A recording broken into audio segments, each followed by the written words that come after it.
है और बार बार हृदय में यही विचार आ रहे हैं कि मैं अपनी आत्महत्या कर लूंगी, लेकिन ससुराल के साथ नहीं जाऊंगी।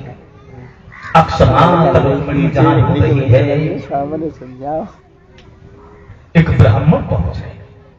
बेटी क्या हो गया, काय को रोई? भैया तुम्हारी शादी का समय है, खुशी का वक्त है, आंसू बहाने का मतलब? कहने लगी पंडित जी ये शादी मेरी मर्जी के खिलाफ हो रही है। मेरा भैया जबरदस्ती मेरी शादी अपने साले से कर रहा है और मैं कन्हैया के अलावा दूसरे से शादी नहीं करूंगी। कन्हैया? हाँ। वो तो यहां कभी नहीं आया। तुमने कन्हैया को कहां देखा? देखा है? जब वो आए नहीं तो तुमने कहां देखा? का देखा है, मैंने तो खूब देखा है। पागल हो गई क्या? जब वो यहां कभी नहीं आए तो तुमने कहां देखा?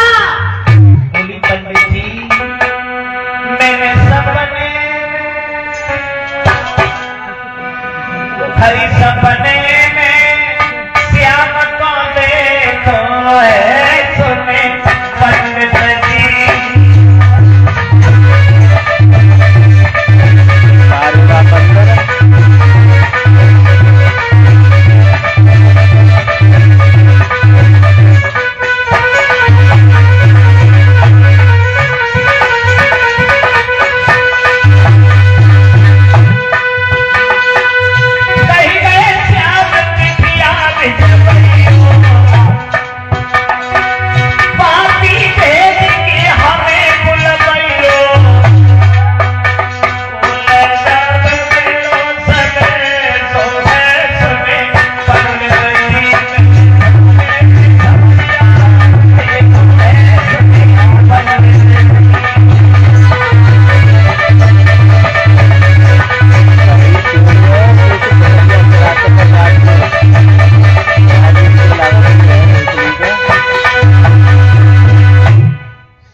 बोली किनके हाथ भेजे? पंडित जी यहाँ कोई नहीं है मेरा, एक एहसान आप ही कर दीजिए, मेरी चिट्ठी को भगवान तक पहुंचा दीजिए। पंडित जी बोले हम पहुंची गए। बुढ़ापा है, पैदल भी चला नहीं जाता, द्वारिका बहुत दूर है, हम तो रास्ता में ही मर जाएंगे। कहने लगी पंडित जी मैं तुम्हारा एहसान कभी नहीं भूलूंगी, आप मेरी चिट्ठी को भगवान तक पहुंचा दो। कापर लिखे रुक्मिणी का प्रेम पत्र लेकर के बूढ़े से ग्रह पर जिस समय चले हैं, भगवान कृष्ण के दर्शन ही हो जाएंगे, यही सोचकर आगे बढ़े हैं। दो चार कोस तो निकल गए, बुढ़ापे में पैदल नहीं चला गया। पंडित जी ने सोचा रास्ता के किनारे बाग बड़ा सुंदर है, चलो छोड़ो बाग में चलेंगे, थोड़ा आराम करना है। सोचने लगे पंडित जी पानी मिलमाई ले,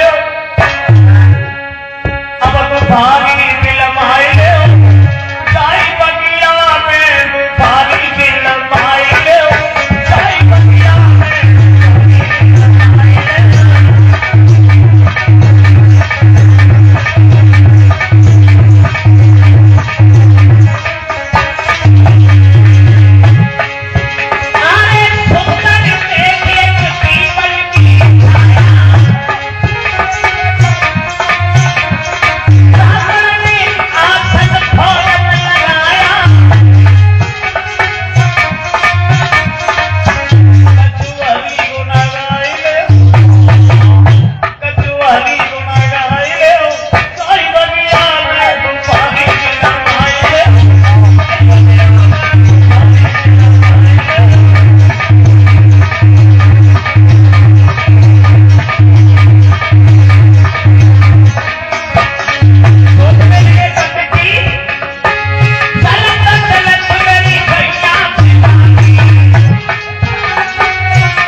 जर्मनी में जाके बुढ़ापे में पैदल नहीं चला गया।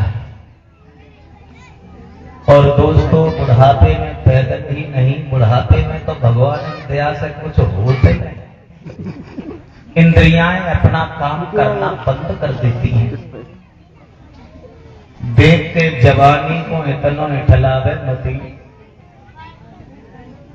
देख के जवानी को इतना इठलावे मती, क्योंकि आवे वो बुढ़ापो तो साले पड़ जाएंगे।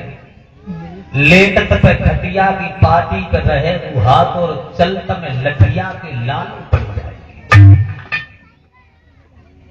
वैसे तो बुढ़ापा हर आदमी से बड़ा प्यार करता है, जबरदस्ती आता है, बिना बुलाए आता है। पहले तो आता नहीं है और वो आ जाए तो छोड़ के जाता नहीं है, तब जाता है जब अपने साथ ही ले जाता है। गोस्वामी तुलसीदास जी कहते हैं रामायण में, पहलो सुख निरोगी काया, दूजे सुख होए घर में माया, तीजो सुख सुलक्षण नारी, चौथे सुख सुतयाज्ञाकारी, पंचम सुख नंगर में बासा, छठवा सुख पंचन के दासा। पहला सुख है जिसका शरीर स्वस्थ है, शरीर निरोग है, शरीर में कोई मर्ज नहीं, कोई बीमारी नहीं, तो उसके पास दौलत हो चाहे न हो, लेकिन वो सबसे ज्यादा सुखी है जिसका शरीर स्वस्थ है। और बुढ़ापे में जाकर के शरीर ही साथ छोड़ देता है, फिर किसी की अच्छी बात भी अच्छी नहीं लगती। वैसे तो भगवान ने हर आदमी को एक समान समझा है। हर आदमी के पीछे भगवान ने 4 आदमी लगाए हैं, चाहे वो ब्राह्मण हो, चाहे नेतन हो, अज्ञान हो, चाहे विद्वान हो, बलहीन हो, चाहे पहलवान हो, कमजोर हो, चाहे धनवान हो। 4 आदमी हर किसी के पीछे।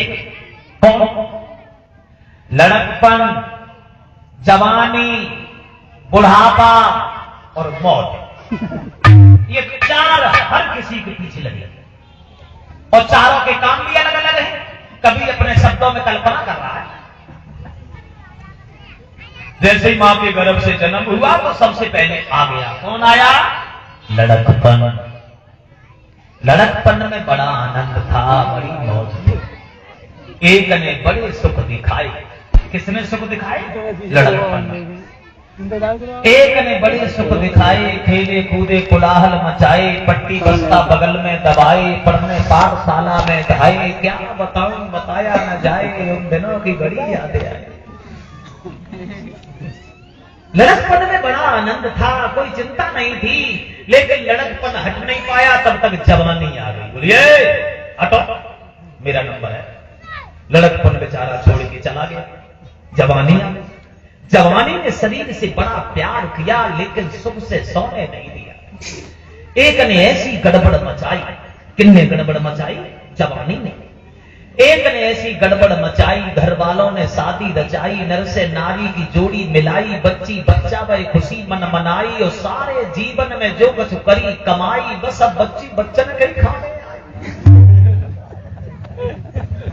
जवानी जामे निकली गई, तो मैं बड़े प्यार से रही, लेकिन गई तो सोत भी छोड़ी गई। कहीं क्यों नहीं गई कि हम जा रहे हैं? बुढ़ापा तैयार बैठा था, बोला हटो, बहुत दिन से इंतजार कर रहा हूं। जवानी चली गई, बुढ़ापे ने बड़ा दुख दिया। एक ने आके ऐसा दबाया। किसने दबाया? बुढ़ापे ने। एक ने आके ऐसा दबाया, सिर हलामो खोखला बनाया, खांसी खुर्रा ने अड्डा जमाया, चलती कमर को कमान बनाया, जिन्हें पाला पनासा पढ़ाया, टूटा खटोला उन्होंने दिखाया। बारे बुढ़ापा, बुढ़ापा हट नहीं पाया, तब तक मौत आई। एक छाती पे आके चढ़ेगी, जान से तन को खाली करेगी, लाश झटपटी घर से उठेगी, जाके शमशान में पड़ेगी, आग लगेगी जिसमें जलेगी, फिर मिट्टी में